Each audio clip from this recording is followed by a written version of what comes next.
परीक्षित के जन्म की कथा महाभारत के युद्ध के समय की है। जब द्रौपदी को इस बात की जानकारी मिली कि अश्वत्थामा ने उसके 5 बेटों की हत्या कर दी है तो उसने अनशन करने की ठान ली। द्रौपदी ने प्रण लिया कि वह अपना अनशन तभी तोड़ेगी जब तक कि अश्वत्थामा के सिर पर लगी मणि उसे नहीं मिल जाती। जब अर्जुन को इसकी जानकारी मिली तो वे अश्वत्थामा से युद्ध करने निकल गए। दोनों के बीच भयंकर युद्ध शुरू हो गया। अर्जुन को मौत के घाट उतारने के लिए अश्वत्थामा ने अपना ब्रह्मास्त्र निकाला। यह देख अर्जुन ने भी अपना बचाव करने के लिए ब्रह्मास्त्र का प्रयोग किया। तभी वहां नारद और ऋषि व्यास पहुंचे और उन्होंने ब्रह्मास्त्र का इस्तेमाल करने से मना किया। इसके बाद अर्जुन ने अपना ब्रह्मास्त्र वापस कर लिया, लेकिन अश्वत्थामा ने ऐसा नहीं किया। दरअसल अश्वत्थामा 5 पांडवों के कुल को नष्ट करना चाहता था। इसलिए उसने अपने ब्रह्मास्त्र की दिशा बदलकर अभिमन्यु की पत्नी जो कि गर्भवती थी उसकी ओर कर दिया। इस पर भगवान कृष्ण ने कहा, अभिमन्यु की पत्नी उत्तरा को परीक्षित नामक बेटे के जन्म का वरदान मिला है, इसलिए वह जरूर जन्म लेगा। अगर वह मरा हुआ भी पैदा हुआ तो मैं खुद उसे जीवन दान दूंगा और वह बड़ा होकर एक महान सम्राट बनेगा, जबकि तुम 3000 वर्ष तक इस पाप को ढोते रहोगे। साथ ही हमेशा तुम्हारे खून से बदबू आते रहेगी और वह ऐसे ही बहता रहेगा। यही नहीं, तुम हर प्रकार के बीमारियों से घिरे रहोगे।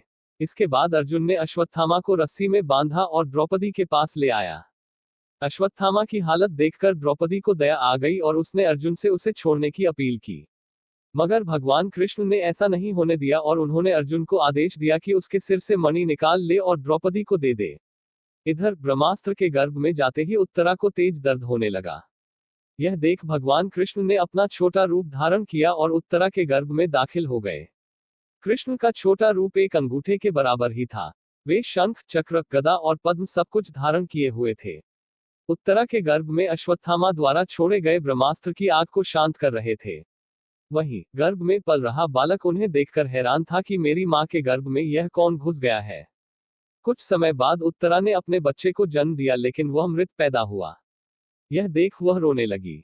उसने भगवान कृष्ण से कहा, ये नारायण, आपने तो कहा था कि मेरा बेटे पर ब्रह्मास्त्र का असर नहीं होगा और वह जीवित ही पैदा होगा।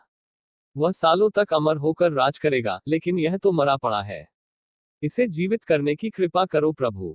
उत्तरा की बात सुनकर भगवान कृष्ण तुरंत प्रसूति गृह में प्रवेश किया और कहा, हे पुत्री, तुम दुखी न हो। तुम्हारा बेटा जरूर जीवित होगा।